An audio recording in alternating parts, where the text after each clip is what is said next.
गोरेगाव येथील नेस्को सेंटरमध्ये एका मोठ्या म्युझिक कॉन्सर्ट दरम्यान अंमली पदार्थांच्या ओव्हरडोसमुळे 2 तरुणांचा मृत्यू झालाय, तर इतर काही विद्यार्थी गंभीर अवस्थेत रुग्णालयात दाखल झाले आहेत.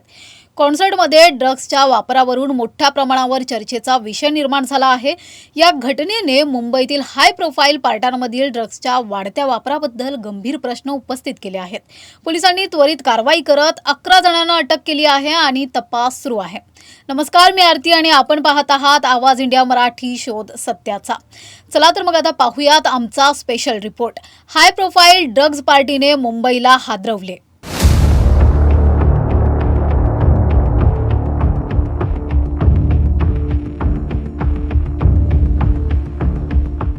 मुंबईतील गोरेगाव येथील नेस्को सेंटरमधील एका म्युझिक कॉन्सर्टनंतर घडलेली धक्कादायक घटना सर्वांना स्तब्ध करणारी आहे. 11 एप्रिल 2026 रोजी झालेल्या या कॉन्सर्टमध्ये ड्रग्सच्या ओव्हरडोसने 2 विद्यार्थ्यांचा मृत्यू झाला, तर काहींना गंभीर आरोग्य समस्या निर्माण झाली आहे.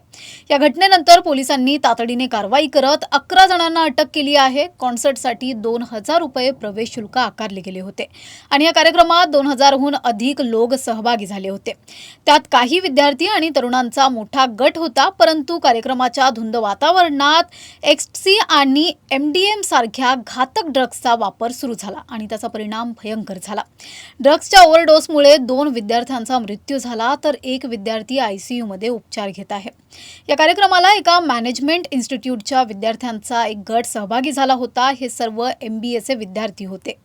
अध्यक्ष महोदय, मुंबईमध्ये महाराष्ट्रामध्ये 720 किलोमीटरचा समुद्र किनारा आहे. या 720 किलोमीटरच्या समुद्र किनाऱ्यावर मुंबई वसलेली आहे आणि या मुंबईमध्ये जास्त प्रमाणात ड्रग्स हे येत असतं आणि या ड्रग्सचा परिणाम हा नवजवान युवकांवर, तरुणांवर होत चाललेला आहे आणि याच्यामुळे भारतामध्ये दिवसाला ओव्हरडोसेसच्या माध्यमातून 2 लोक मृत्युमुखी होतात आणि म्हणून यावरती ड्रग्सवरती कठोर कारवाई करणं हे प्रामुख्याने महत्वाचं आहे. हा ड्रग येतं कसा तर समुद्र मार्गे किंवा रोड मार्गे, तर याच्यावरती मोठ्या प्रमाणामध्ये ऍक्शन घेतली पाहिजे आणि याच्या माध्यमातून ऍक्शन घेतल्यामध्ये ड्रग पॅडलर जे आहेत त्यांच्यावरती कठोर जर तुम्ही ऍक्शन घेतली नाही तर ते होणार नाही. यासाठी आपण योग्य ती कारवाई करावी आणि जे नशा मुक्त करायची असेल त्या तरुणांना त्यांना देखील हॉस्पिटलाइज लवकर चांगलं करून त्यांच्यावरती योग्य तो खर्च करावा. माझ्या विभागामध्ये जोगेश्वरी नॉर्थ वेस्टला जोगेश्वरी एरिया, गोरेगाव एरिया आणि पवई एरिया यामध्ये ड्रग मोठ्या प्रमाणात येत आहे, तर त्याच्यावरती देखील ऍक्शन या बाबतीमध्ये मोठ्यात मोठी ऍक्शन घ्यावी अशी मी आपल्याला विनंती करतो. धन्यवाद सर. पोलिसांनी या प्रकरणी त्वरित कारवाई करत मुख्य आयोजक आणि ड्रग्ज पुरवठादारांसह 11 जणांना अटक केली आहे. पोलिसांची विशेष टीम ड्रग्सच्या पुरवठा साखळीला उघड करण्यासाठी तपास करत आहे.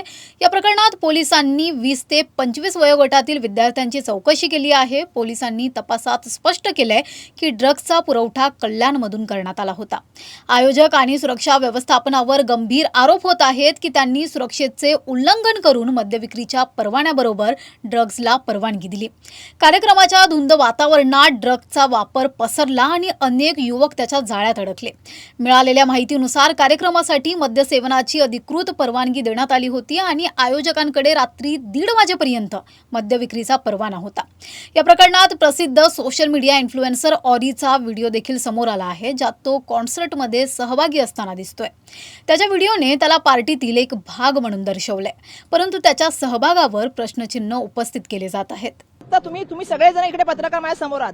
मला सांगा, मुंबई देशामध्ये आज परिस्थिती काय आहे? ते पोर्ट वरती, कुठला पोर्ट होता तिथे मिळालं होतं, मुंद्रा पोर्ट वरती काय केलं त्या अंमली पदार्थाचं? हा प्रश्न असा आहे की तुम्ही हजारो करोडचं ड्रग्स मिळालं. आज आमच्याकडे मी बघते की सर्रासपणे जे आहे, मुंबई शहर असेल किंवा महाराष्ट्र असेल किंवा तुम्ही देशभरामध्ये बघा, मोठ्या प्रमाणामध्ये अंमली पदार्थाची विक्री होते.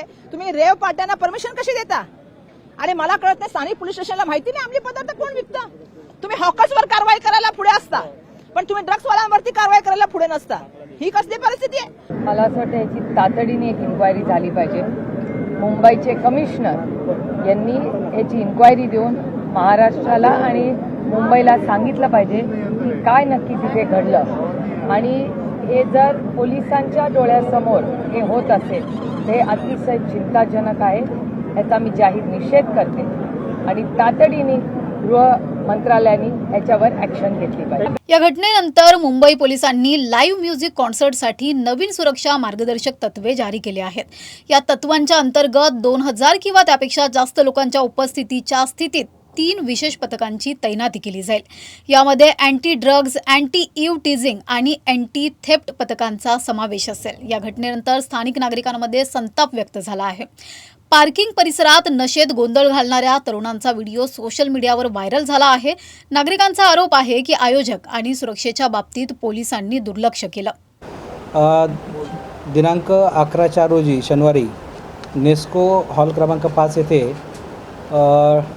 टेक्नो 9x9 वेअरहाऊस एडिशन हा प्रोग्रामचं आयोजन करण्यात आलेलं होतं. सदर प्रोग्राम हा नेस्को लिमिटेड आणि इन्स्पायरिंग टाय कंपनी यांनी आयोजित केलेला होता. सदर कार्यक्रमाच्या दरम्यान 3 मुलांना अस्वस्थ वाटत असल्यामुळे त्यांना हॉस्पिटलला ॲडमिट करण्यात आलेलं होतं. त्यापैकी 2 जे मुलं आहेत त्यांची डेथ झालेली आहे आणि एक जे आहे ते ॲडमिट आहेत. त्यांची तब्येत स्टेबल आहे. सदर याच्या अनुषंगाने आपण वनराई पोलीस स्टेशन येथे गुन्हा दाखल करण्यात आलेला आहे. सदर गुन्ह्यामध्ये अद्यापर्यंतच्या तपासामध्ये आपण एकूण 6 आरोपितांना अटक करण्यात आलेली आहे आणि सदर जो गुन्हा आहे त्या गुन्ह्याचा जो तपास आहे पुढे सुरू आहे. गोरेगावमधील नेस्को सेंटरमधील ड्रग्ज पार्टी प्रकरणामुळे मुंबईत अंमली पदार्थांच्या वापराबद्दल गंभीर प्रश्न उपस्थित झाले आहेत. पोलिसांनी कारवाई सुरू केली असून या प्रकरणात तपासात आणखी अनेक गोष्टी उघड होण्याची शक्यता आहे. मोठ्या प्रमाणावर ड्रग्ज वापरण्याचा ट्रेंड थांबवण्यासाठी योग्य सुरक्षा उपाययोजना आणि कठोर कायदेतज्ञ कारवाई अत्यंत आवश्यक ठरते. अशाच माहितीपूर्ण व्हिडिओसाठी बघत रहा आवाज इंडिया मराठी, शोध सत्याचा.